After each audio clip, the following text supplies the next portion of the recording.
These long dog days of summer, I mean, we just made it through a heat wave. Mama was parched through this heat wave. I was hitting up Dunkin' every single day, and I will continue to probably for the rest of my days, but especially this summer. Dunkin' is helping everyone stay cool this summer with its lineup of refreshers. These drinks are packed with bold, fruity flavors and served ice cold. It's amazing. Dunkin' refreshers are the perfect afternoon pick-me-up. I like to start my morning with them personally, and then sometimes I go back for a second one because I'm just feeling crazy.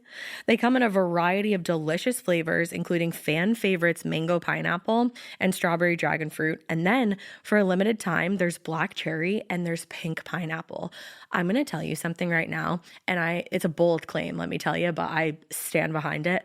Pink pineapple will change your life. It is so good. It has me feeling like I'm sitting in a pool, resort side, just living, honey. It's so yummy. Try your favorite flavor with green tea, sparkling water, lemonade, or Dunkin's all-new limeade. I haven't tried the limeade yet, but I'm going to. Usually I get my drinks made with green tea and occasionally lemonade, but I do really like the green tea.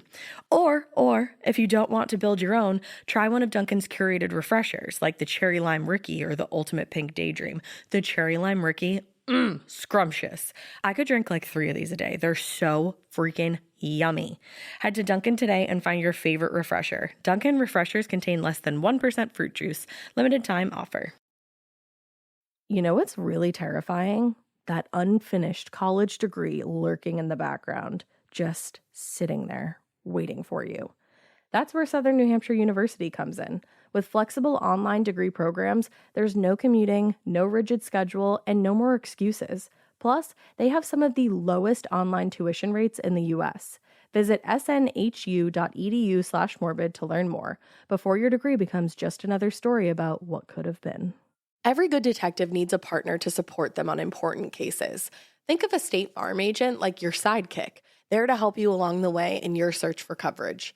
State Farm can help you choose the coverage you need, whether it's for your home, car, boat, or even RV. With so many options, it's nice knowing you have help finding what fits for you so you can get back to solving all of life's bigger cases. Go to statefarm.com or use the award-winning app to connect with a local agent and get a quote. Like a good neighbor, State Farm is there. Hey weirdos, I'm Alaina. I'm Ash. And this is Morbid.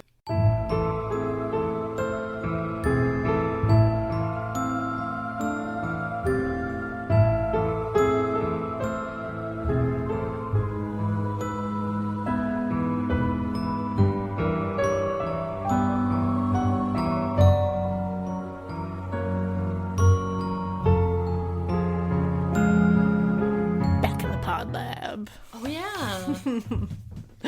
So we're not, as you can probably hear, there's no crickets.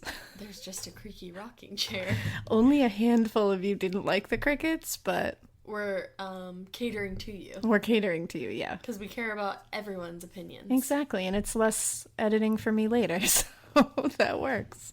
I hope you can just hear the burp that I did inside of my mouth. I didn't hear it, so I don't. But who knows? Because this microphone is so intense. Much. In fact, I'm sorry if my rocking chair creaks. Well, you can edit it out, maybe. I'll edit out the creaking of my old lady chair. So before we say anything else, I was waiting to tell you something. Ooh. Do you know how last week you asked me? Well, maybe not last week, but sometime recently you asked me.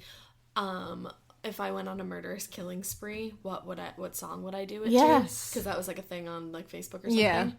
I decided to change my answer to Tainted Love. Ooh. Because I heard it on the way here. That's and a the great end is so one. creepy. And he's like, especially when it's like, dee, dee, dee, dee, dee, oh my god, yeah. End. That would be a great one. So that is for sure my answer. I like that. Thank you. Mine is still Halloween Spooks. If anybody doesn't know that, just go ahead and look it up. Yeah, just go look it up. You should insert a clip of it here. I'll probably post. Maybe I'll post a clip onto the Instagram. Yeah, that's allowed. Yeah, that's allowed. I can post whatever I want on Instagram. It's the rules. So there. The rules are do whatever you want. The rules.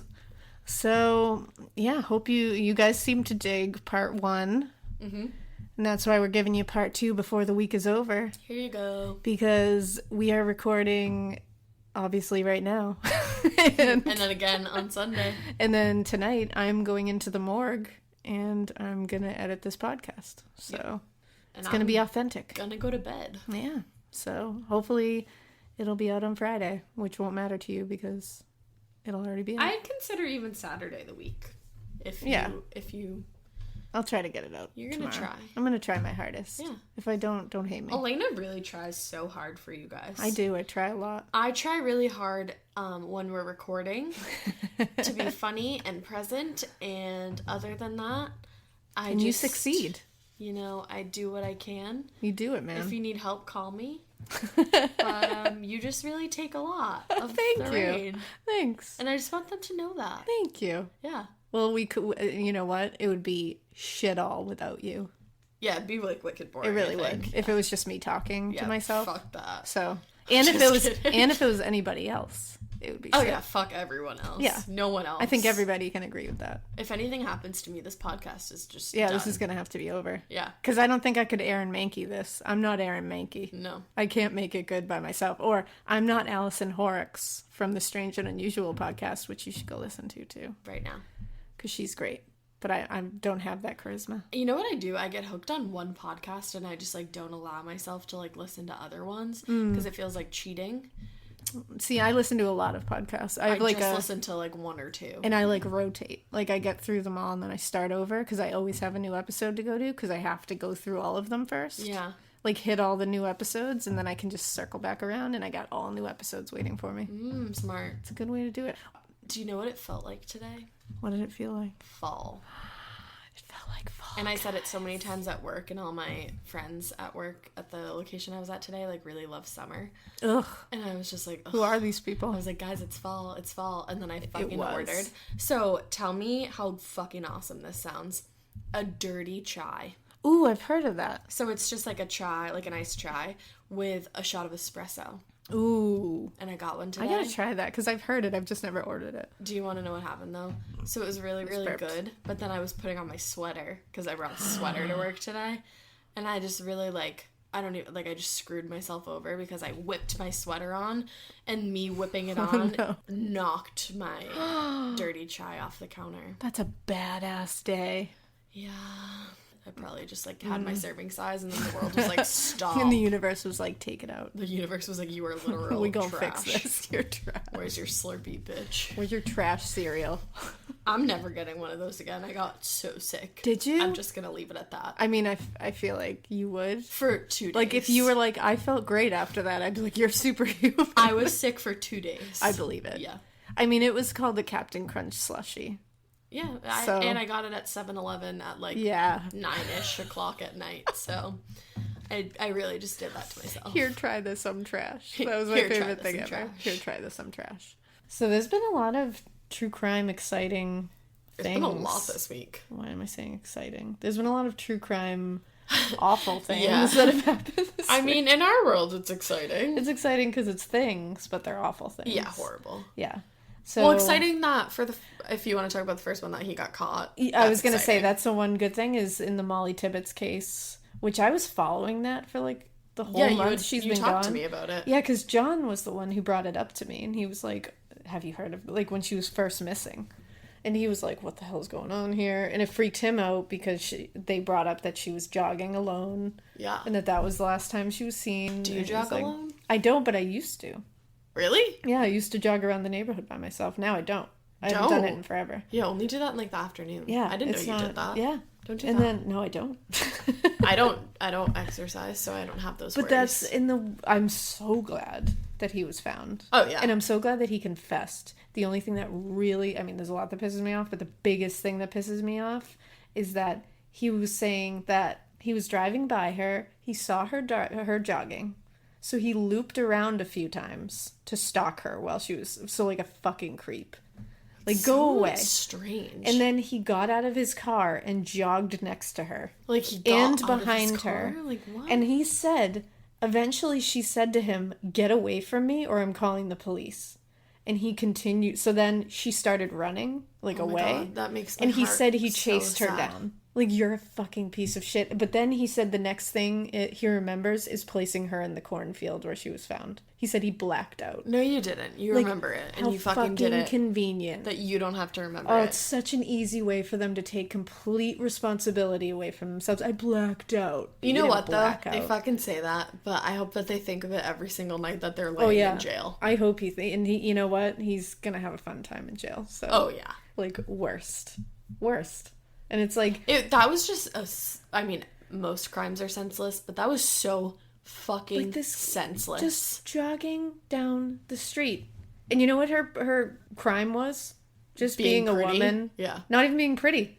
Well, she was beautiful. Yeah. Just being a woman. Yeah. Jogging down the road. Like, that's the issue. Well, it's like what we were saying last week with Richard Ramirez, how he learned if you want something, you take it. Exactly. Men today, so many of them, but like it is a big not fucking all men, problem. Obviously, but like it's a big problem, and I'm sure like a lot of men even agree with this, that this is a big problem, that they're being taught to kind of just take what they want.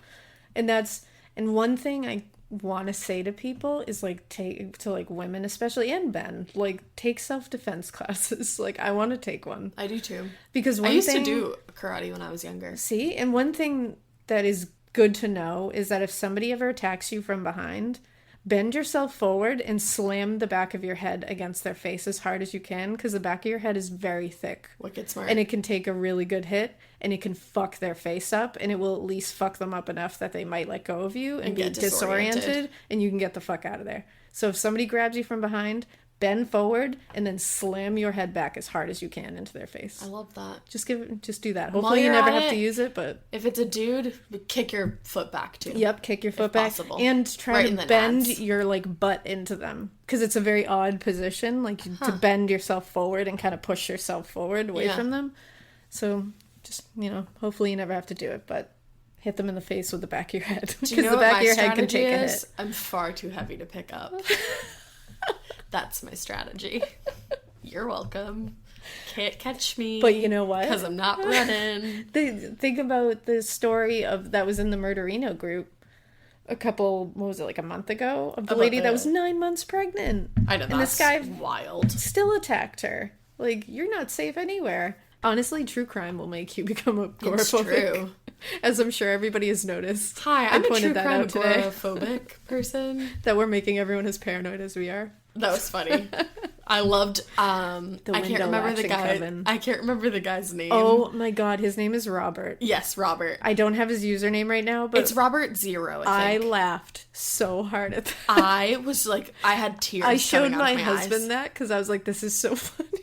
It was funny. And I love the shade at the end. He tagged us. I don't know if everybody saw it, but he tagged us in his story after he listened to the Richard Ramirez episode. He just tagged us in a video of him latching his window and then like violently pulling his shade very down. Quickly, like fuck that. And it was just all like no words, just that. It was so funny. And it's exactly how I feel about this situation. And then today, the girl that tagged us when she was sleeping on her couch, and she was like, "Well, shit." So I'm sorry that we're making you guys. Sorry, guys, but like think about. We're just trying to help you out. Yeah. Morbid tips. Fresh air is for dead people. Sleeping on the couch is for dead people. Yeah. I'm just trying to give you a lot of your daily activities are for dead people. It's all for dead people. Honestly, so sleeping's for dead people. It really is. You're so vulnerable. But at least lock your doors and windows if you can. Mm-hmm. Give it a shot. Hell yeah. But the other bummer true crime story that we touched on briefly last episode. Yeah, we did. Is like that asshole. I don't even remember his name. Good. And I don't care to look it up because fuck that guy. But I wish that more things focused on the victims' names. Exactly. I think that's another big problem in society. And the victim's name is Shanann and Bella and Celeste. Good. And little baby Nico. Oh my god. In this. So this was the one we talked about last episode. I keep saying last week like it happened a long time ago. And it was the guy who killed his entire family. And then before he was caught and admitted to doing this, he was on the news begging for their return. But it was you knew from the second he was on there that it was bullshit, because he couldn't even, it almost looked like he was smiling. Like he couldn't form a tear. Disgusting. And it's like, normally I don't judge people's reactions because I'm like, everyone I don't know how I'd react. differently. Sometimes I laugh in very inappropriate situations. Like, you know that. You sure do. Like, when I get nervous, I laugh. So I can't totally judge that. But now, knowing what he did, I'm like, you piece of shit. No, he was definitely. But what makes it worse is his confession now is that, first of all, they found out he was having an affair with his coworker. Of course. With his pregnant wife. Like, seriously? So he's claiming that the night that they went missing and were murdered, that he came home and told his wife that he wanted to separate. Because he said, you know... Oh, he told his pregnant wife he wanted to separate. And he's claiming that this is how it happened. Pregnant? Yeah, I don't think she was super pregnant, but she was pregnant. And he's claiming he told her that he wanted a separation and that she flipped out. And then he looked on the baby monitor after a while and she was strangling the children to death.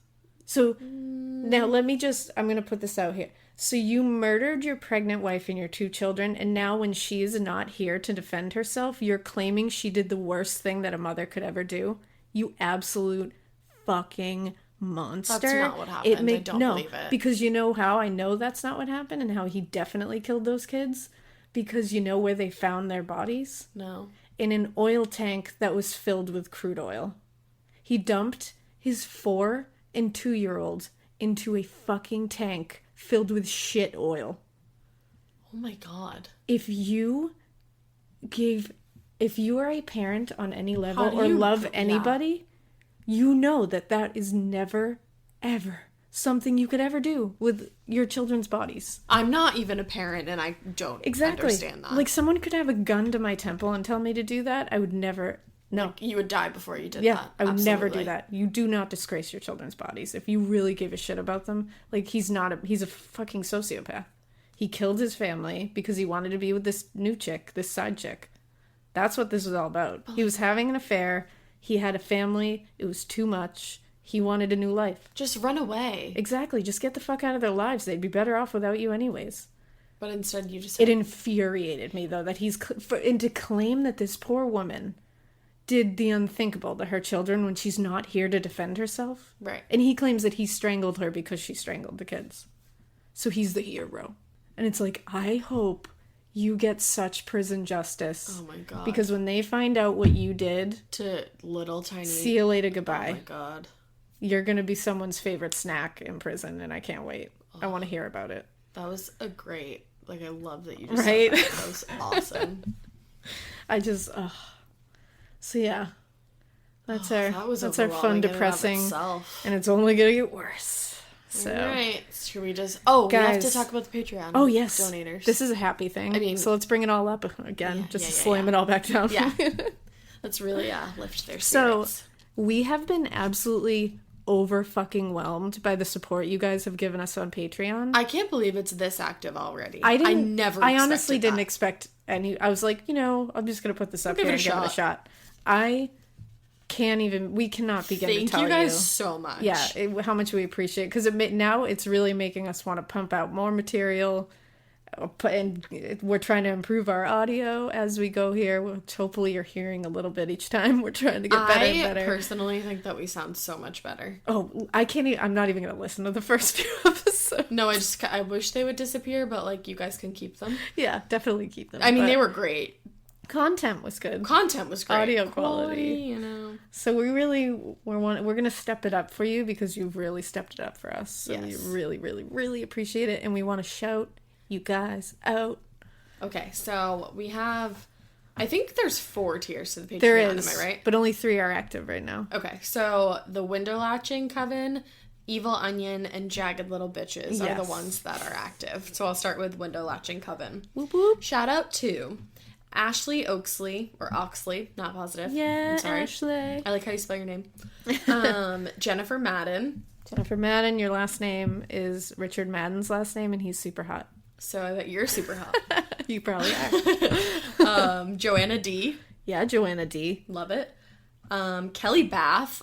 Kelly Bath. When I was writing down Kelly Bath's name today, I just said out loud, "That's a really cool name." It's true. Ashley said, actually loved your name. It's just a cool fucking She had a name. moment about your name. Jacinta Edmonds is also part of the Window Latching Coven. Hell yes, Jacinta. And that is Thank you, Window Latching Coven. all 5 of You guys are fucking awesome. You guys keep Let's closing call those the damn corners windows. together, some shit. Fuck yeah. You Yeah. guys are a coven.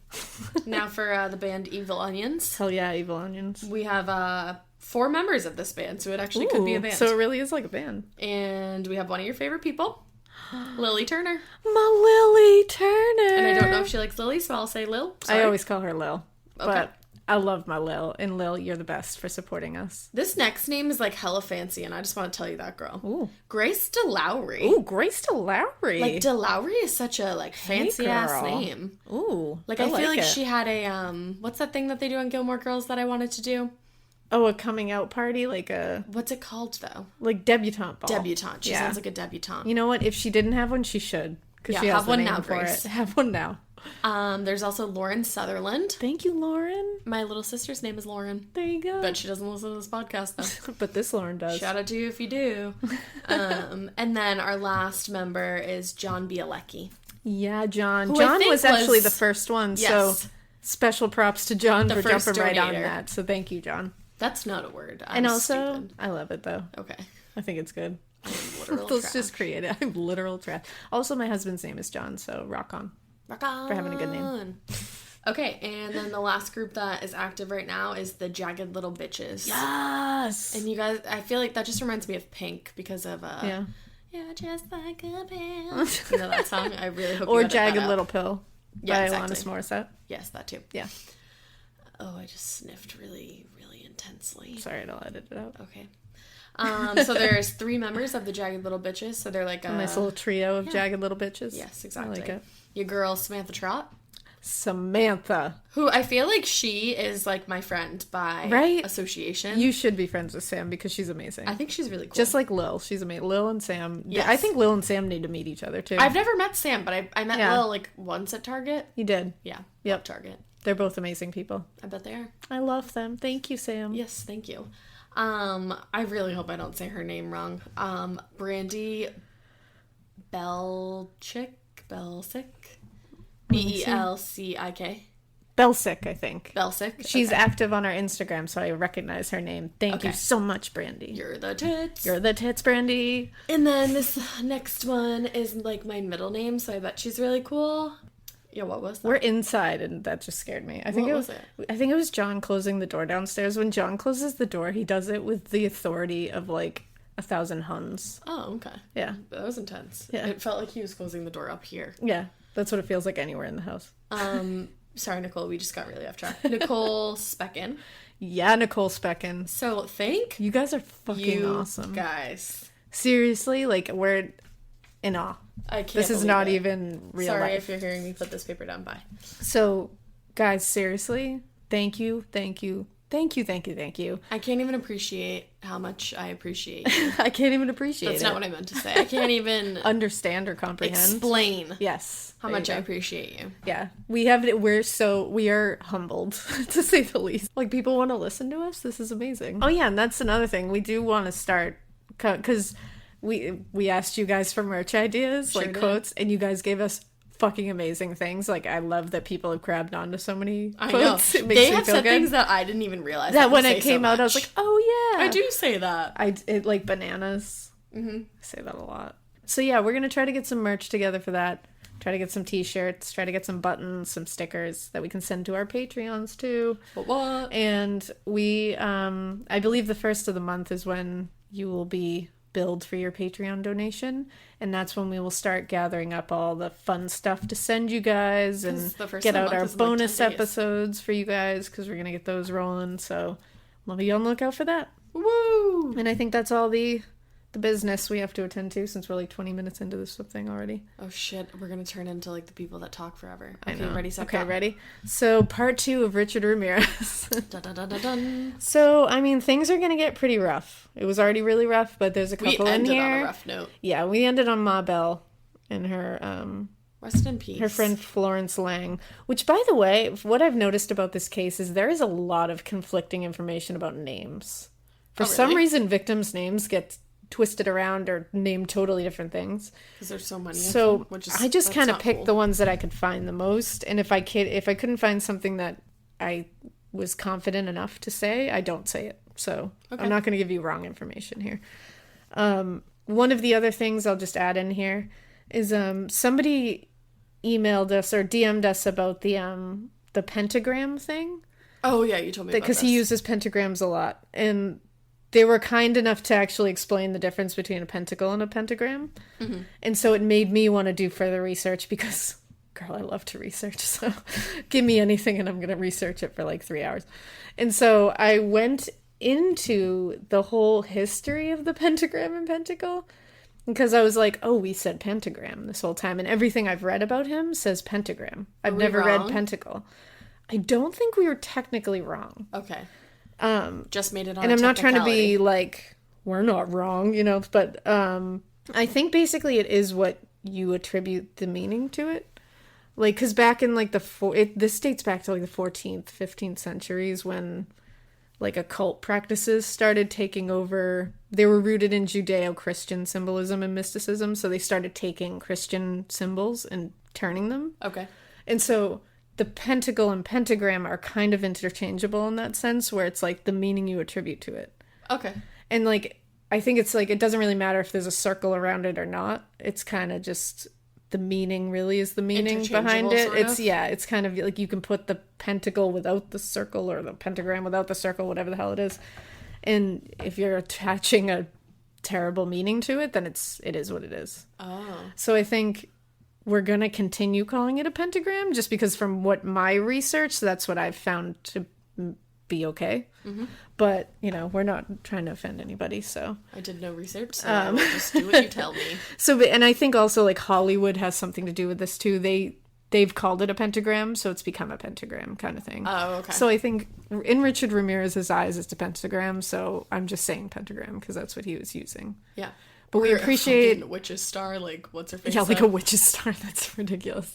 And whoever, I'm sorry, I can't remember your name. Who DM'd us? I'm like tired, but thank you for bringing that to my attention because it was actually interesting to research. So I appreciate it. So we're gonna start off after the Ma Bell and Florence Lang terrible murders. I hated those. Go back to part 1 if you want to hear about that. Now, during this whole murder spree, Richard was living in and out of the Cecil Motel, which is what you mentioned. And Ash was the one who brought it up that we need to do a whole episode on that. Because we could do multiple episodes on that. For sure. We should do an entire episode just dedicated to the things that have happened in that hotel. There's so many interesting things. Yeah. And during these things, he was basically, he would go back to that place, like when he could scrounge the money together by stealing shit from people's houses. Because every time he murdered someone, he stole shit from their house. Like he was a fucking thief. Yeah. He was Richie the klepto. And he would come back to the Cecil Motel and he would dump his bloody clothing in the dumpster in the back of the hotel. No one was paying attention to that. And literally the place was such fucking unmitigated chaos that like no one noticed. And he would like walk back to his room like half naked. I want to know who was working there. It's like, what? Because they were not paying attention. Well, and I know other serial killers like worked out of that place because of the association with Richard Ramirez too. Huh. So it got like, yeah, so that's fucked up. Is that what hotel was based off of? Yeah, it was. It was like loosely based off of that whole thing. So we're up to now. The more I looked between like the names and the dates of some of these get fucked up too. It's like different timelines say different things. Should we not say the date? I'm saying the dates that I have cross-referenced with each other and feel confident about, but some dates I'm just leaving out, not saying the dates because I'm not gonna. Because you don't want to be wrong. I don't want to spread a ton of wrong information. So we're up to May 30th, 1985 now, and his next victim was 41-year-old Carol Kyle. He broke in. He basically just raped and sodomized her. Oh. He left her alive.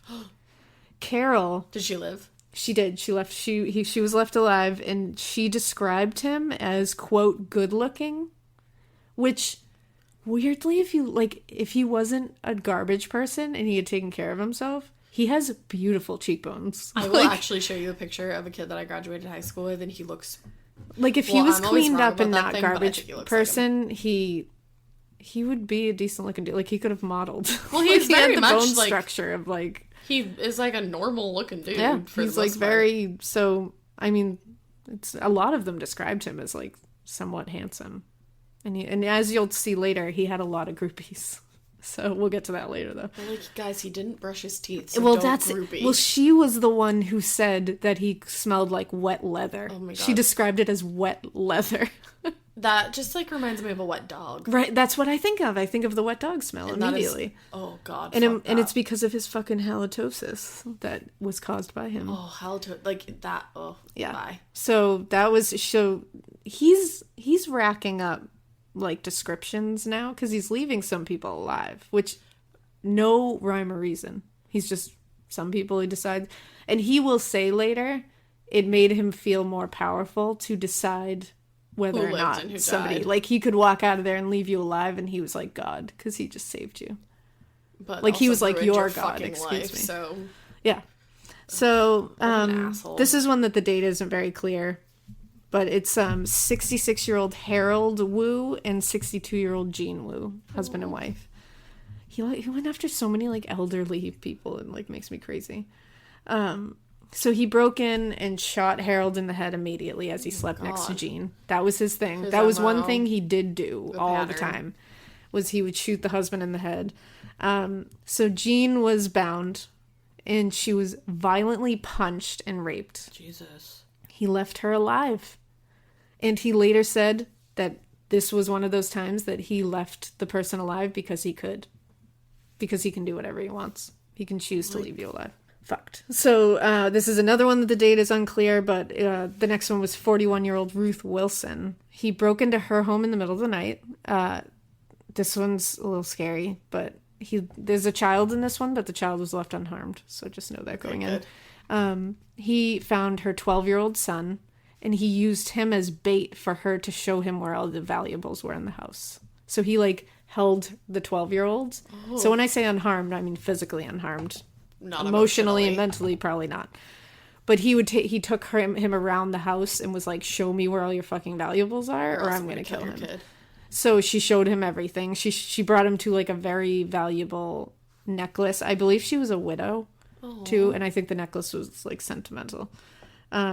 He ended up, after she got him all the valuables, he handcuffed the son and locked him in a closet. Jesus. And then he sodomized and raped Ruth. Like, she while he already was in the fucking closet. gave you all her stuff, Yeah. so can you Like, just leave? And I think that was one of the things she was like, I will give you everything. Like, just leave. He then slashed her once and then bound her and her son together. Slashed her? He like just slashed her with a knife. Jeez. And then bound her to her son and then left them both alive.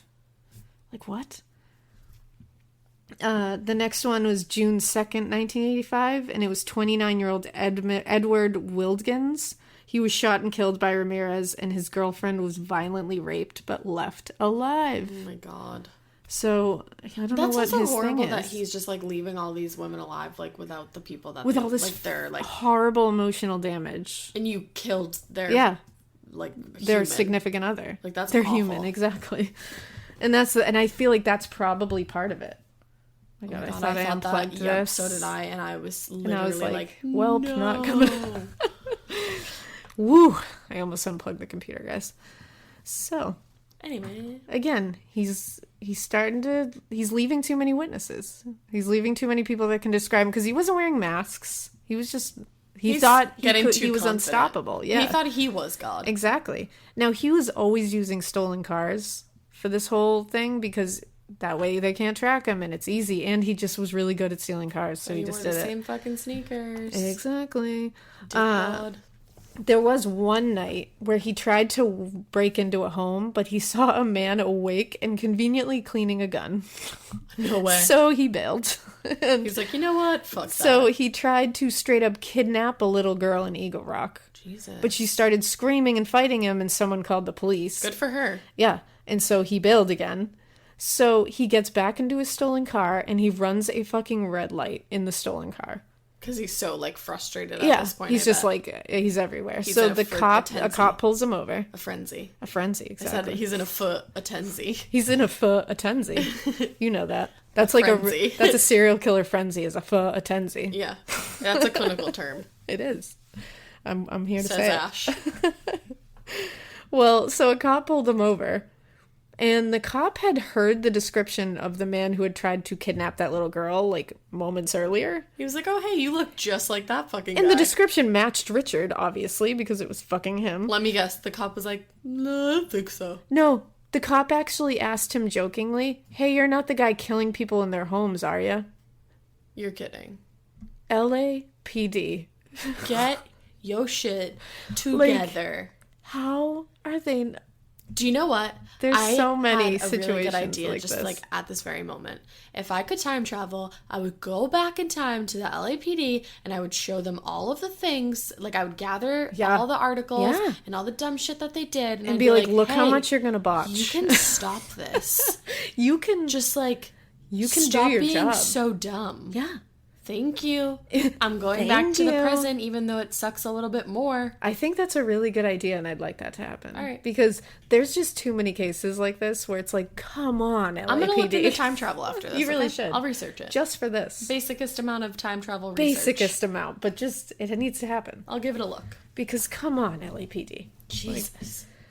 Oh, I just cannot. And what did he be like? Oh, and he responded, no way, man. When are you guys going to catch that motherfucker? Of course he did, because duh. So the cop just walks back to his car to do his shit. And then he goes to like call in the red light stop. And the stolen car that he found out that he's like, oh, this is a stolen car when he runs the plates. And Richard just gets out of the car, draws a pentagram on the hood of the car, and runs away.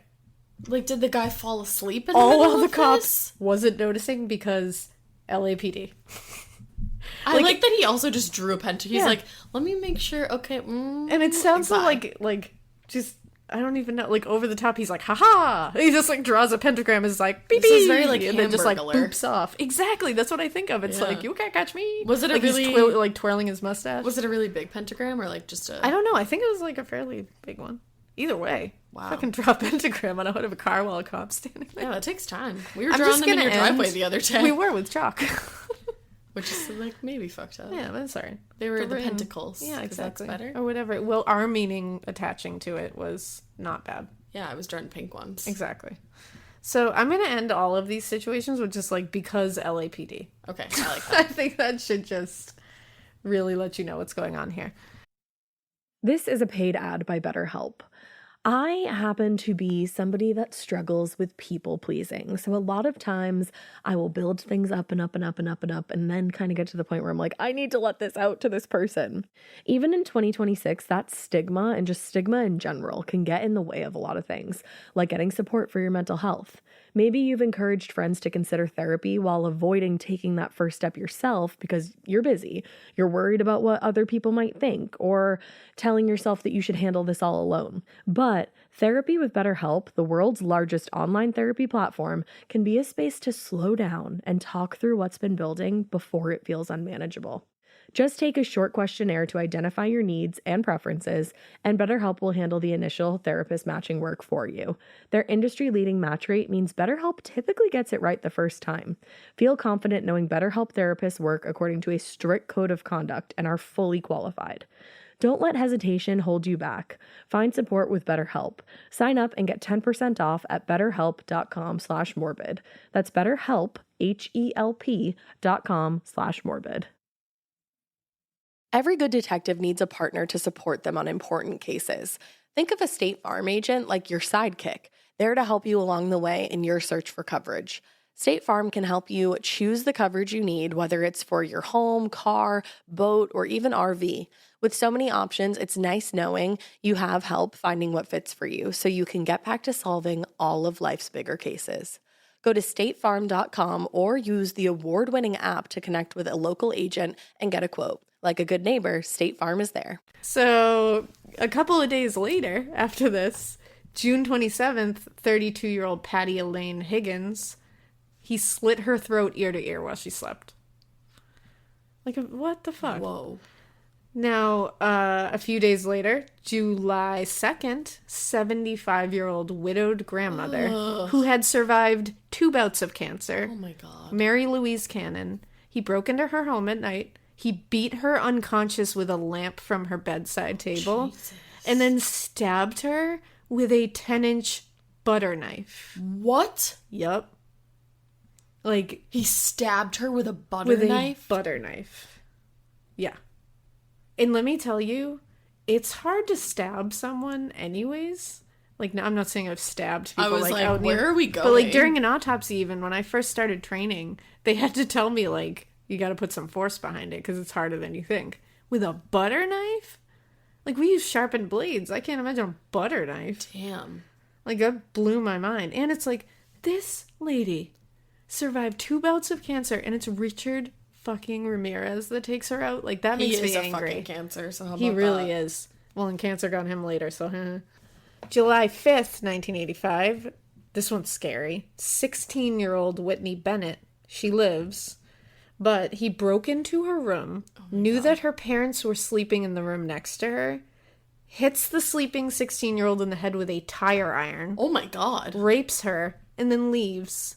She was left needing 478 stitches to close up the wound that he left on her skull. I'm sorry, so legitimately almost 500 stitches? Literally. And he raped her, a 16-year-old, with her parents in the next room. Did she have, like, brain damage? I don't know. Oh my God. But, I mean, and think about it. He hit her with a tire iron, opened her head up enough that she needed 500 stitches. I'm surprised she didn't And while that was going on, he's raping her. Oh God, you. You're an evil, evil, evil beyond. But, so that was July 5th. July 6th, so he's really on a tear. Damn. 60-year-old Joyce Nelson. She was asleep on the couch when he broke in and violently beat her. She was stomped to death. What? Literally, he stomped her to death, which is the most violent, aggressive thing I've ever heard. I didn't even know that was a thing. The amount of rage and aggression. What is wrong with him? Well, this is the thing. It's like, he changes it up all the time, and he gets worse. Like, he comes out with different awful shit to do. I mean, he covers the spectrum. That's insane. There's very little that he does that. I mean, there's very little that he doesn't do. I don't think there's anything I can't really think of anything. I mean, every serial killer is awful, but most of them stick to one awful thing or 2 awful things. He literally hits everything. Jeez. He's got torture, rape, sodomy. I mean, beating to death, stomping to death, stabbing to death, shooting to death. He literally has everything. What don't you do? He has nothing that he hasn't done. That's so fucked up. So he left that Avia footprint on her face. Wow. They were able to see the, like, literal footprint of that shoe on her face, which is, that's another connection. That's horrible. Now, the same night as he stomped Joyce Nelson to death, 63-year-old grandmother and nurse Linda Fortuna was attacked in her home around 3:30 a.m. He held a gun to her head and woke her out of a dead sleep. So she was woken out of a dead sleep with a gun to her temple. And he held a hand over her mouth and said, "Make a sound and I'll kill you." So that's what she woke up to. 63-year-old grandmother. Ordered her out of bed and brought her into the bathroom. Ransacked her house. Then he brought her back into her bedroom, put a pillow over her face and a glove in her mouth. Tried to rape her, couldn't get it up. Tried to sodomize her, couldn't get it up because he's a flaccid penis little shitbag. Ew. And each time she said he was getting more and more angry that he wasn't able to perform. Because again, he integrates sex and violence. And if that's not happening, something is going to set off in him. That's going to enrage him more than anything. And so she said, because she survived. Oh my God. She said she was getting more and more scared. First of all, she thought he was going to suffocate her because he put the pillow over her face. It happened for so long, I'm sure. And she was like, this is how it ends, but he didn't. And then she said every time he couldn't do it, he was getting more and more angry. And she was like, he's going to kill me just out of rage. Out of rage, yeah. But he didn't. He cursed her, like called her a bitch, all this good stuff, and then left. And left her alive. Wow. Yeah. Again, makes no sense. So July 20th, 32-year-old. Now, this one is the doozy. Oh, I would like to put a pretty big trigger warning on this one. There is a child in this one. No. The child lives, but he does something awful to this child. Oh, God. So I just want to warn you. Can I if leave? you want to skip, like a few seconds ahead if you don't want to hear this. I understand. I do. Where should I go? Well, you have to. I signed up for this. You signed up for this, life. you have to say. So, strap in. 32-year-old, now, I'm sorry if I butcher this name. It's a really hard name. Chitat Asawahem? I'm sorry if I butchered that name. He is shot immediately with a .25 caliber handgun. And his 29-year-old wife was beaten and forced to perform fellatio on Ramirez. Ew. Which is so disgusting. Then he rapes her. He then finds their 8-year-old son. No. And he rapes him with a bottle of baby oil. So he sodomized an 8-year-old with a bottle of baby oil. She said now the mother is still alive, and so is the 8-year-old. She said that he kept asking her where the money is throughout this whole thing, and she quote said, "I swear to God that there's no money." And he got angry when she said that, and he started telling her, "You swear to Satan." What the fuck? Then he raped her again and made her swear to Satan, and then he left. Now, her statement after this was, quote, "He's dangerous beyond words. So brutal, so mean, so cruel. His eyes were like an animal's, not human." That is the most... Oh my god. Yeah, that I one... don't even know how to continue to do this I know, my right insides now. are like garbage right now. I actually just felt like I was going to throw up. Yeah, and I'm not joking. that one was hard to get out. I don't like kids' things, man. It's not... That one, when I read that, and it's like, I have to like erase that from my... Well, I mean, you have to say it. Like, that's... Because it's one of the truth. In order to understand what I meant when I said he is by far the worst, horrible monster. That needs to be said, because you need to see the depths of depravity that he sinks to. Who the fuck thinks to do that to somebody? No limit. I just don't understand. There was no...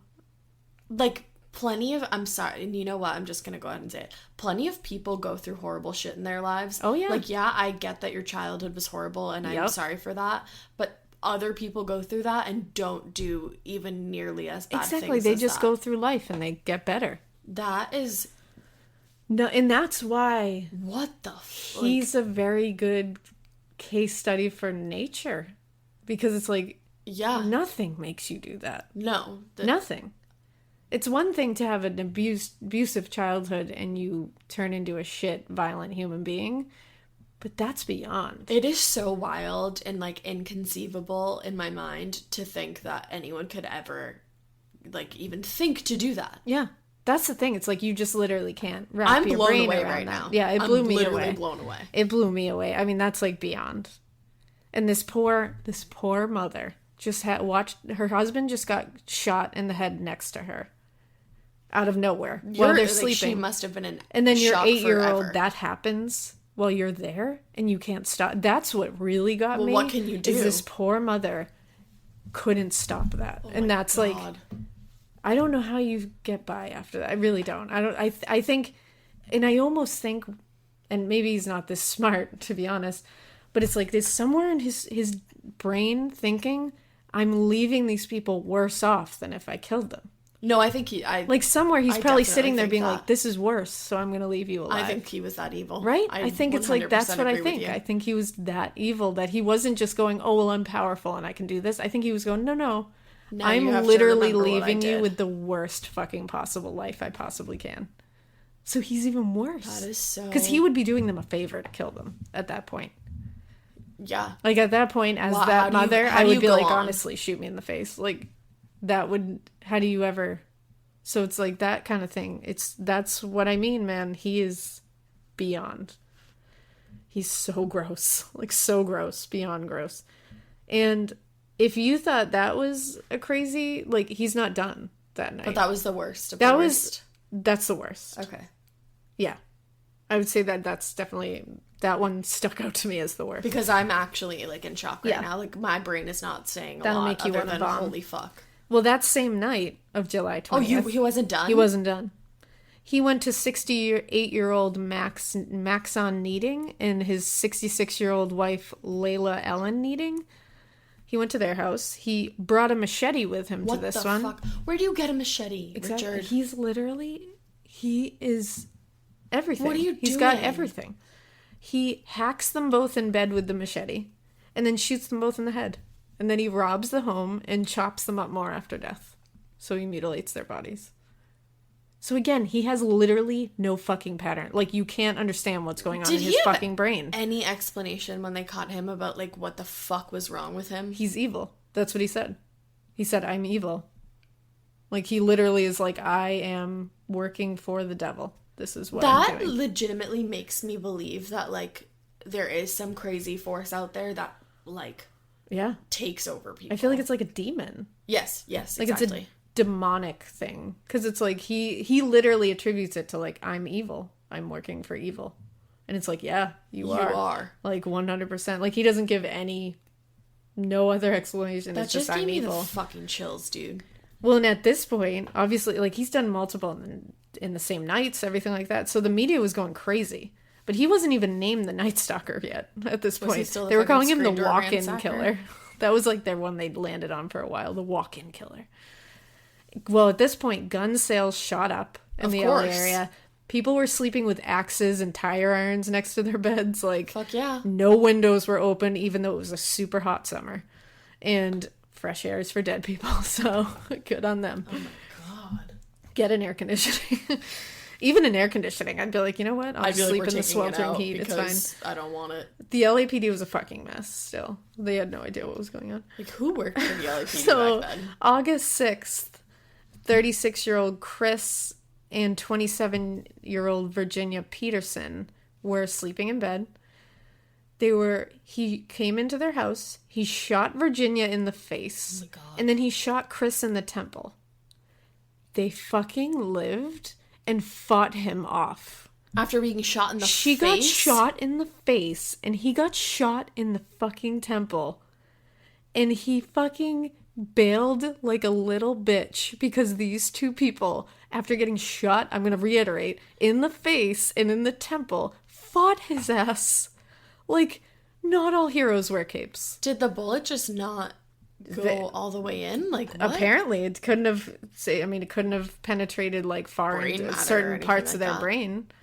But Holy they shit. both lived, and they were both able to give a description of him. What a bunch of motherfucking badass Heroes. mofo craziness. Because it's like, not only do you live through that, which is like, what are you? But then you fight him to the point where he bails because you've like scared him. You're working for a force, Like, my brothers. you are. You're working Whoa. for me. Like, that one made me that was like a glimmer of good things because they I lived. want them to be my brother from another mother. Right? Like, I want to talk to them. I want to be like, you guys are awesome. Can we interview them? Seriously, just be like, can you just talk to me about being a badass? Like, how? Wow. Well, and that was August 6th. You know what, though? How the fuck do you ever fall asleep again? Exactly. I would stay awake for the rest of my life. I would just be drinking coffee at all. Like, just I would be a jittery mainlining mess. espresso. Well, and 2 days later, because again, he's on a tear. August 8th, 35-year-old, this one's sad too. No, But- they all are. Yeah, it really is. They're all awful, but like some of them just hit you. I believe his name is Elias Abawath, and his wife Sakina were sleeping in bed. He was immediately shot in the head and killed like that. His wife said that she was, because she lived through this, Oh, God. she was immediately punched in the face and thrown to the floor out of dead sleep. God. So she heard the boom next to her. She was punched in the face and then thrown on the floor. Like, that's what you wake up to. He then threatened to kill her children if she didn't provide valuables, because she had 2 children in the house. He made her swear to Satan, per usual, because that's his thing now. And he raped her several times. They had kids aged 3 years and 2 months. They were unharmed. But this case is the one that finally gives him the Nightstalker name. I don't know why. It just happened to be. It's weird. And I did read something that said that the 3-year-old did walk in the middle of it, and he tied the 3-year-old up and put them in a different room. Oh, my God. So I read a CBS Los Angeles article about this one, and her sons are like 30 now, obviously. And her son said Does he remember? No. Oh. And her sons said that their mother waited until they were older to tell them what happened to their father. She originally told them that he died of cancer to protect their... I would... good. And I mean, oh my God. one of them is quoted as saying, "She is such a good mom. She never wanted me to know about any of it. She held all of it in until I was 16, one of them said. I'm not joking you. I legitimately feel like I'm going to cry. Like, she didn't tell them anything. What a... Oh my God. Like, what a mom. That like, is... Like, I'm going to cry because she knew right now. there's no reason. It's like she had to hold all that inside herself. How do you fucking do that to somebody, dude? And it's like, so what a... And she never remarried. Like, she said that, like... And she when she talked about her husband, she was like, he was such a good person, such a good father. Like... You're trying to make me cry. Well, just like, it's like... No, that's horrible. Like, he's just walking into these homes and just destroying. I hope that every single day Richard Ramirez got, like, sodomized, like, through his eyeballs. Really? Seriously, with baby oil. Like, fuck honestly. You. Well, luckily he... It's like a great thing that he died in this awful way, but it's also like... I wish he died he at like lived until he was, like, I think. 120. Yeah, and just he getting, only... like, exactly. fucked up every day. Exactly. And it's like, he really only had... I think he had 23 years on death row, which is a lot. That's but good. Still. Not enough. I would like more. I just burped. Sorry, guys. It's fine. Excuse you. But, now, Detective Frank Salerno, who is a fucking badass. Mm-hmm. You'll hear his briefly name last in week. other cases from here on out. He's the one who nailed this case. He's fucking amazing. And like we said last week, I believe we said he caught the Green River Killer too. He said this case was literally enveloping his every second. Like, he said he could not. And he said his kids were coming to him. He had young kids and were like, "Please catch the bad man, daddy." And he was like, literally, I could not think of anything else but getting this guy off the fucking streets. Like, he's like a detective. Can you? He's a fucking detective. This is like, I don't know, this is fucked up to say, but can you imagine living through something like that? Like, it would be like horrible. We have someone on our Instagram that said they were growing up in Los Angeles around that time. Like, that's fucking wild. Like, I can't imagine. Like, my mother was in Boston and was a young woman during the Boston Strangler stuff, and she lived with a bunch of girls in an apartment where you could open the apartment with a credit card. Yeah. And I was like, "Ma, how the fuck did you sleep?" Like, that blew my mind. Crazy shit has happened to Mom. But enough about my amazing mother. Yes. So he's the one, Frank Salerno is the one who connected the Avia footprints and all the pentagram symbols and stuff. He started connecting them all and saying, this is one guy. Thank you, Frank. So he actually went down himself to places like Skid Row and would match footprints to his Avia footprints. No fucking he would way. talk to people on Skid Row. He would get descriptions. He was matching shit away. Like, he was putting himself in that shit. Yes. LAPD couldn't manage to fucking figure out what the hell was going on, and this guy's like in there talking to people on Skid Row. Their thumbs were inserted heavily into their assholes. Like, thank God for Detective Frank Salerno. So after this last case, he called a press conference, and he told everyone that there was one serial killer, that this was one, and that he was operating around the area, and that he had killed almost a dozen people by this time. He literally told everyone, buy weapons, lock your doors, and try to stay safe. Like, he was literally on a press conference saying, guys, buy fucking weapons and lock your doors. Can you imagine seeing that? I would be like, I'm moving. Like, no, I would probably I would move. leave. I'm not kidding. I couldn't, and obviously a lot of people couldn't just pick up and move. I would go on vacation. We say that, but it's like, no, I would try to go somewhere. But it's like, can you imagine not having the option? Well, yeah, I right now would that's never the fucking worst. have the option to it's go like anywhere. I can't even imagine. So that's terrifying.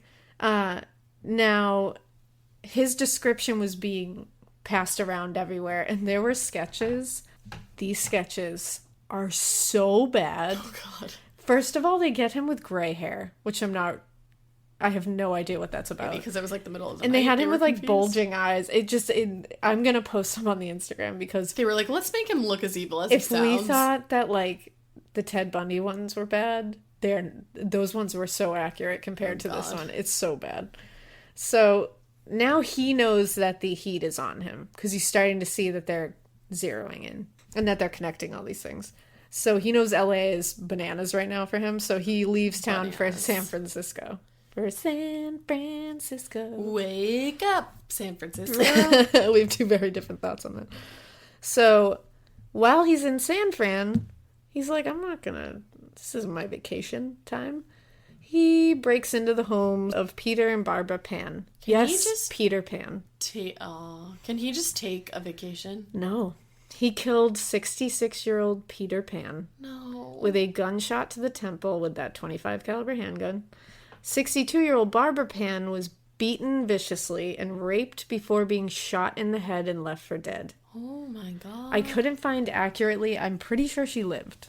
So he then drew a pentagram and wrote the words Jack the Knife on the wall in lipstick. What does that even mean? Jack the Knife is from a Judas Priest song, so I don't know. It goes back a lot further than that, but I'm assuming it's... Maybe he was listening to that? Yeah, I'm sure he was listening to Judas Priest. He was making all these bands look... horrible. Yeah, he was giving them bad press. He was really taking their record sales down. Now, this is when the media finally revealed that via shoe print evidence, and Ramirez was obviously very into watching the coverage of his crimes. Of course, because he thought he was the titties. And so he saw this, and he immediately threw those sneakers over the side of the Golden Gate Bridge that night. Wow. Yeah. So then he returns back to L.A. Wearing Adidas? When he goes to L.A., yeah, probably. He goes back to L.A. He's probably getting, like, a no-name. He ran to Payless. Yeah, he's just getting, like, Avida. It's, like, the generic version of Avia. So he returned back to L.A., and when he got there, he attempted to break into James Romero's home, and I think his family had just returned from vacation. Now, his 13-year-old son happened to be awake at the time. Oh, God. And he alerted his parents that some creep-ass was prowling around the house, because he could hear him. He was like, I hear somebody outside of the fucking house. That's terrifying. James scared Richard off. How? I think he ran outside of the house with, like, a fucking gun and was like, get out of my house. He scared him off, but he was able to see the vehicle he left in and got a partial plate. So he thought this guy was just because he just thought it was a burglary attempt. So he called the police I'm sorry, was this in San Francisco? No, this was in L.A. Oh, he came But back. I think he was just like, I don't know if it wasn't that late or if he just was like, I don't know. He just thought it wasn't scared off this crazy But he called motherfucker. the police and gave them the description of the car and the partial plate. Whoa. So, I believe it was the same night. There was an engaged couple, 30-year-old Bill Carnes and 29-year-old Inez Erickson. He broke into their house. He shot Bill 3 times in the head immediately. Then he said to the woman, quote, "You know who I am, don't ya? I'm the one they are writing about in the newspapers and on TV." Then he made her swear to Satan and beat her. Oh my God. He tied her up with neckties. He sodomized her while making her say she loves Satan. What? He didn't kill her. And then he said, "Tell him the Nightstalker was here," as he left. Can you imagine? All you know about this dude, all you've been warned, and that dude walks out and is like, "Tell him the Nightstalker was here." I would throw up all over myself. Like, knowing what he's capable of. I would just and be what in he's the already fetal done to position you for the rest of my life. Well, Bill survived. No way. Yep. After being shot 3 times in the head? Yep. Yes, he Bill. survived. And Inez could give a detailed description of Richard Ramirez. Yes, and you know what? Go fuck yourself, So Richard. police now had the descriptions that they were getting in from everybody. And they were able to take a, what's it called? Footprints casing. What is it, like a... Mold? Yeah, mold. Why couldn't I think of that word? I was like, is it that simple? I was like, a fucking case? What is that? A mold. I'm like making a weird gesture with my hand. Somehow you got that. I was like, a claw? A mold What? of the footprint that was found at the Romero house. Oh, okay. And I think they were able to match it at least with the size. Are we nearing shoe. the end? Because this is the best end We are. of It's any getting case really ever. good. So then they found his stolen car abandoned, the one that he fled in, and the one that they had already gotten a description of and a partial plate from James Romero. And they dusted it for fingerprints. He had wiped it clean except for one partial print on the rear view mirror. Boom, positively identified as Richard Ramirez. Fuck yeah. He had been arrested before on drug charges and like traffic violations and shit. Okay. So they already had him. There was a mugshot there. Yes, So damn. they already had his fingerprints. So that's why he was so careful about leaving fingerprints, because he knew he was in the system. Wow. Well, boom, he came up. So now one night during this whole thing, remember his friend Donna Myers? Yeah, I do. Who he lived with on and off? You said that you weren't going to say she was a shitbag. Yeah. But maybe she was. Because she did help. I mean, I think I'm more, I was being like judgy about her lifestyle, really. You know, people She's like, live their yeah. lives. So, I mean, I'm not going to judge. But They were sitting, this was his friend in LA, they were sitting watching TV together one night, and a police composite flashed on. This was before they had his mugshot. Can you imagine sitting next to the Nightstalker Well, and that's being the like, thing. hey, I think you're the Nightstalker? Well, the police composite sketch flashed onto the screen, and he said, "Hey, Donna, do you think I'm the Nightstalker?" And she remembers saying, "Hell no, Rick. You ain't got enough guts to kill anybody." And she was like, she thought it was just a joke, but she said he wouldn't leave it alone. So he said, "Aren't you afraid of being alone with me in the house?" I'd be like, now I am. And he asked, and then he said, what would you do if you broke into a home and found out people were home? Would you kill them, or what would you do? And she was like, I'd be like, I just wouldn't break into anybody's home, because that's wrong. And she said he just thought he was having he's a strange guy. He has a weird sense of humor. He's just like being weird. So she's like, we were on drugs. Now, Thursday, August 29th, Donna Meyer's daughter went to the police with jewelry, which was a pearl ring and a gold bracelet, and she said she got them from a man named Rick, who sometimes stayed with her mother.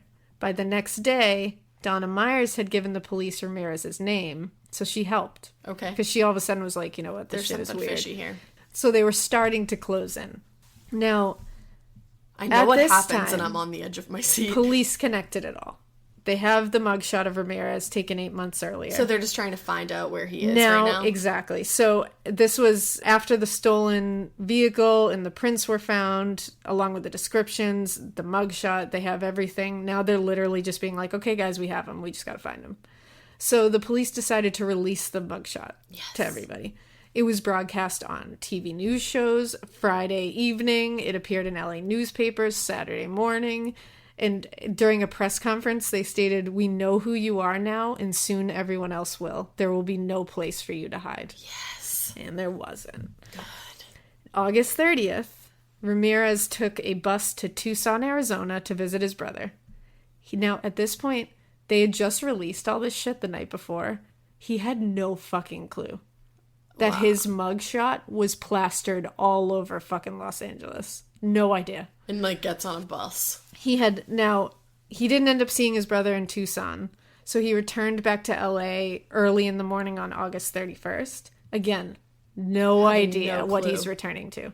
So police were actually staking out the bus terminal he came through, but he walked right past them. Dude. Fucking LAPD. Get your thumb out of your bum. Like, come on, guys. Like, Jesus. So still having no idea that he's plastered everywhere, Ramirez just stops at a convenience store and grabs a copy of La Opinion newspaper that morning and sees his photo on the front page, as well as several other periodicals along the shelf. So does he run the fuck out? So obviously he starts to fucking panic. And then shit really gets ratcheted up because two old ladies in the store were looking at the newspaper, looked up, saw him, and started screaming and pointing at him, El Matador, which means the killer. Oh, it means the killer. So they were all screaming, El Matador, El Matador. Yes, this is my favorite. He starts fucking... Now, he's wearing a black Jack Daniels t-shirt and black jeans. He set off on a 4-mile run through LA, dodging through alleys, backyards, and he stopped several times to try to fucking carjack people. Wow. Because he just panicked. So he keeps running. He reaches East Hubbard Street, where he makes the really bad mistake of trying to steal Festino Pinion's red Mustang coupe. Now, Pinion wrestled him to the fucking ground. So he gets away from him. He races across the street and attacks a woman named Angelina De La Torre, who's 28 years old. She was leaving in her own car to buy birthday presents for her daughter. Aww. And Angelina surrenders the keys and is like, fucking take it. It was a Ford Granada. She was like, take it. So she runs screaming for help. Now, this guy named Jose Bergeron...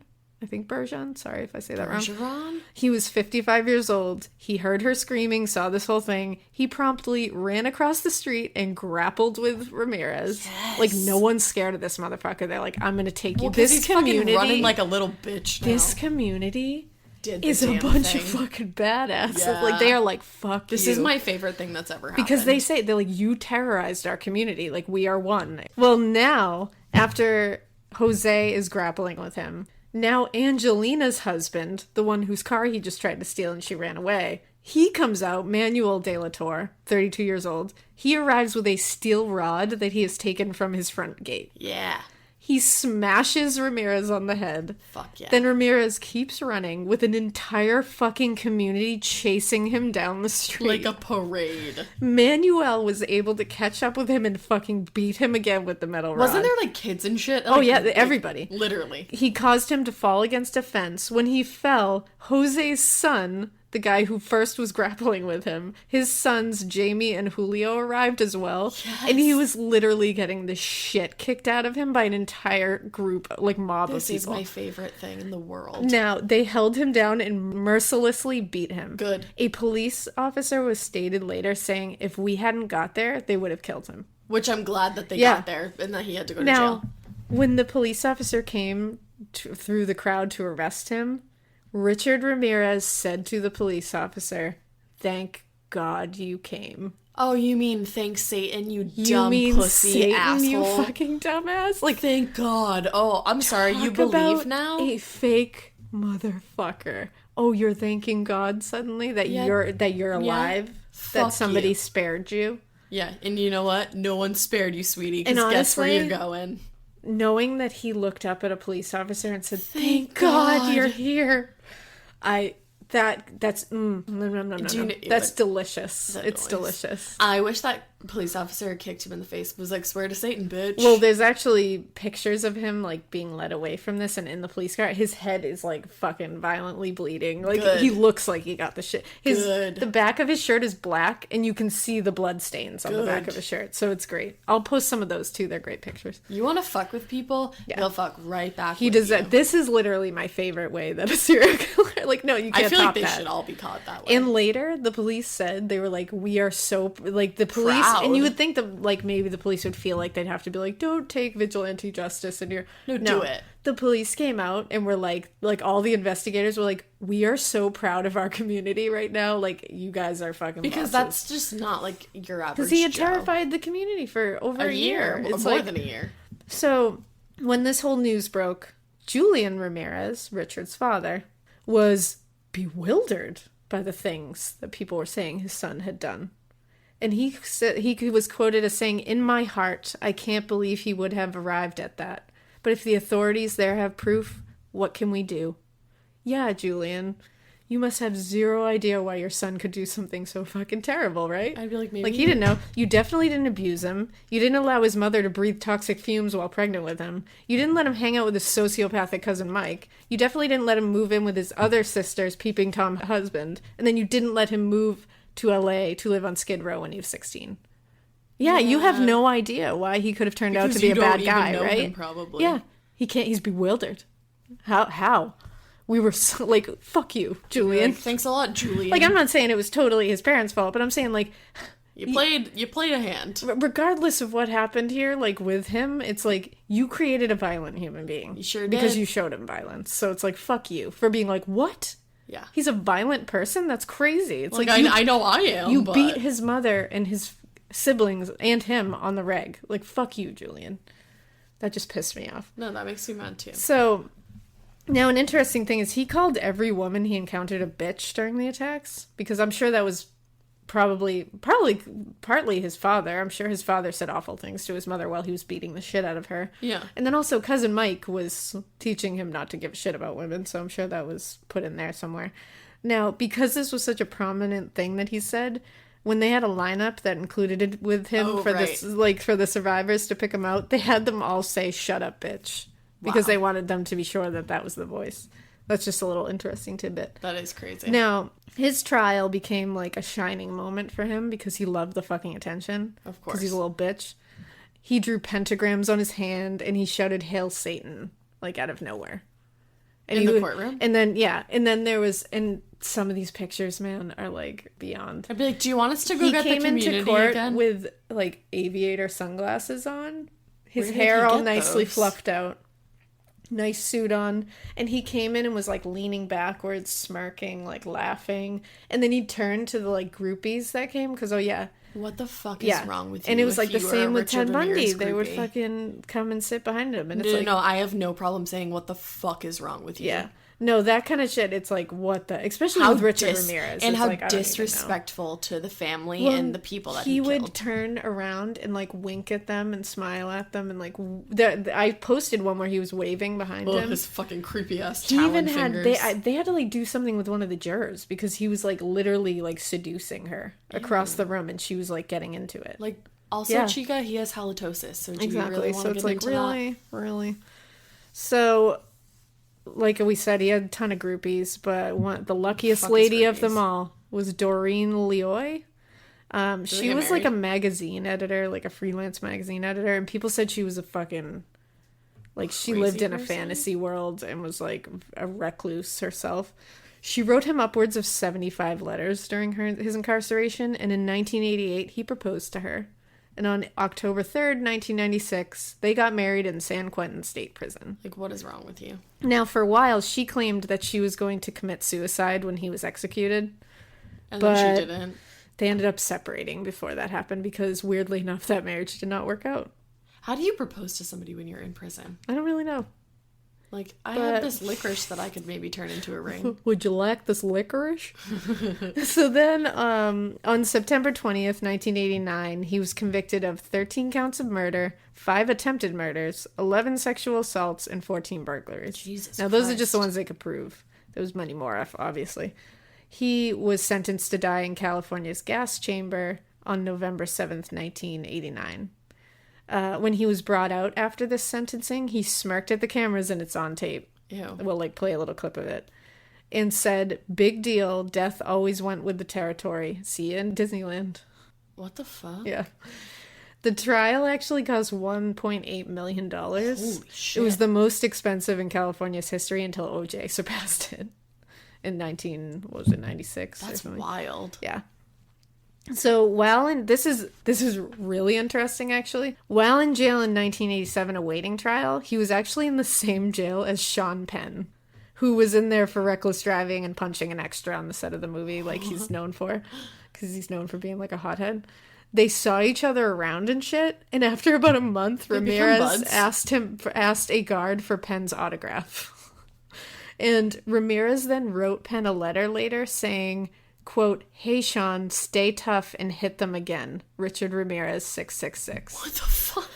Sean wrote back, "Go fuck yourself." Quote, "You know, Richard, it's impossible to be incarcerated and not feel a certain kinship with your fellow inmates. Well, Richard, I have done the impossible. I feel absolutely no kinship with you. I hope gas descends upon you before sanity does." Good. Which is an awesome response. That is awesome. So I thought that was interesting. But unfortunately, on June 7th, 2013... A day before my birthday. Yeah. He died at Marin General Hospital from liver failure due to complications from B-cell lymphoma. He also had several complications from years of substance abuse and chronic hep C viral infections. So his body basically just shit the bed. Wow. Now, at the end, he turned bright highlighter green because the reason for that is liver failure is often associated with jaundice. Oh. And he had a very severe case. So there's this substance called bilirubin, and it builds up and causes jaundice. And it's created when hemoglobin, which is the part of the red blood cell that carries oxygen around your body, it's when it breaks down. Normally, that's flushed out when you pee or poop. But when it builds up, then it turns you green because the substance itself is green. So he was just so full of shit. So he was so full of just dirty, fucking toxic... He was evil. Bilirubin that he was dead. Wow. So yeah. Richard Ramirez. Thank and I think he was only God. like 53 years old. I wish that he got He spent to like live 23 longer. years on death row. I like that Sean Penn wrote him and said that. I love That's that. my favorite part. That is too. a great one. So yeah. That's the conclusion of Richard Ramirez. That the was Nightstalker. a doozy. That was a doozy. I'm like, whew. Yeah. Take a breath after that. I need a Captain Crunch Slurpee after that. I know. Now I get to go in the morgue. I get to go to bed and I'm a little nervous. I know. I think I'm going to listen to a Bravo podcast on the way there. I'm about to listen to Straight Up with Stassi. I'm going to listen to Watch What Crappens. Everyone listening to this podcast right now is probably like, who the fuck is Stassi? They're probably all like, what just happened? What did- Like, did how she you- just How did die? you both just turn like that totally like- the other way? Yeah. Sometimes you got to have like I'm a Gemini. funny shit. I got am not, two sides to me. but I need to survive. So all the Gemini haters after talking are gonna about come all out. this, well, there's a lot of serial killers that are Geminis. I know. A ton of serial killers are Geminis. Yeah. And Virgos, I think. It's like a split personality thing. Yeah. Well, I got my eyes on you. So, yeah. So that's Richard Ramirez, The Nightstalker Part 2. So hope you enjoyed it. What are we going to do next week? How about we hit the Lake Bottom murders from Finland? Yeah, because you just told me about that. Yeah. And I feel like that sounds like the Dyatlov Pass sound. Yeah, it's got like that vibe to it because it's like a mystery. So it's a fun mystery from Finland. And I think it's like the biggest case from Finland for a while. So I think that's a fun one to Camping do. stories are fucked up. Because it's why fucked I don't up. go camping. For sure, because all these are going to be fucked up. But it's less intense than this one. It's more like... Just spooky. The Dyatlov Pass was intense in like an exciting way. Different vibe. Yeah, it's like conspiracy theory kind of shit. So yeah, we'll do that. We'll do the Lake Bottom murders. Okay. And so stay tuned for that. Next week, we'll record it on Sunday. I'll try to get it out early next week. Sweet. And visit our Patreon, www.patreon.com/morbidpodcast. Find us on Instagram at Morbid Podcast. Find us on Twitter at amorbidpodcast. Gmail us at morbidpodcast@gmail.com. Yep. Find us on Facebook, however you find someone on Facebook. Morbid Podcast, semicolon or colon, I'm not sure which one it is. Colon. A True Crime Podcast. Yes. And, just keep all the awesomeness coming. Oh, and subscribe, rate, review. Yep. All that good stuff, because honestly, we're going to start, shouting out people who have reviewed us on iTunes, because you guys are fucking awesome. We did say we were going to do that. Most of them, I keep having to tell my husband, I didn't pay these people to write this. I'm like, I don't even know who Because wrote I'm like, this. whoa, this is amazing. Mm-hmm. So thank you, because it's been fucking awesome. Do you know what else we hope you keep doing? We hope you keep listening. And we hope you keep it weird. See ya. Bye. Lock your windows. Close your door. Brush your teeth. Every day. Twice. Yes. Floss, too. Whatever. Use toothpaste, at least. I mean, yeah, if you're going to fucking brush your teeth, if you're going to spend the time. I'm just, put the toothpaste on there. We're clarifying. Be hygienic. Listerine. Yeah. Hashtag sponsor us.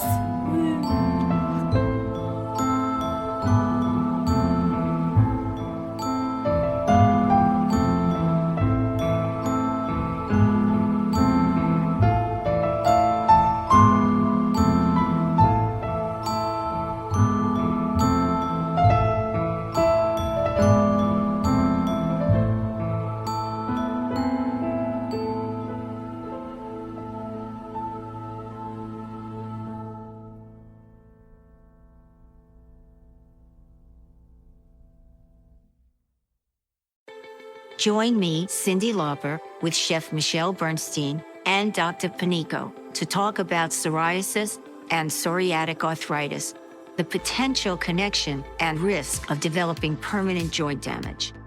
Cosentyx secukinumab is prescribed for adults with moderate to severe plaque psoriasis 300 milligram dose and adults with active psoriatic arthritis 150 milligram dose. Don't use if you're allergic to Cosentyx. Before starting, get checked for tuberculosis. An increased risk of infections and lowered ability to fight them may occur, like tuberculosis or other serious bacterial, fungal, or viral infections. Some are fatal. Tell your doctor if you have an infection or symptoms like fevers, sweats, chills, muscle aches, or cough, had a vaccine or plan to, or if inflammatory bowel disease symptoms develop or worsen. Serious allergic reactions and severe eczema-like skin reactions may occur. Learn more at 1-844-COSENTYX or Cosentyx.com/Cindy. Looking to scale your outcomes beyond search and social? Realize is Taboola's AI-powered performance platform, driving incremental growth by engaging high-intent users across a global network of 600 million daily active users on premium websites. Reach and convert your audience on premium websites and placements where your customers actually spend their time. For more information and to create your account today, go to realize.com/podcast.